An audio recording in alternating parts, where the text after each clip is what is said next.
Jeigu tavo pinigai guli tiesiog sąskaitoje, tai reiškia, tie pinigai dirba ne tau, o tu dirbi jiem. Investavimas tai yra ne milijonierių žaidimas, tai yra tiesiog įprotis.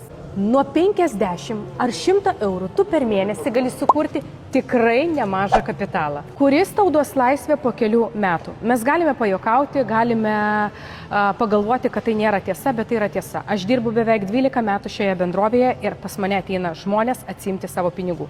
Darosi dalinius išėmimus, pasiema pinigus jau po 10 metų ir moka už vaikų studijų krepšelius.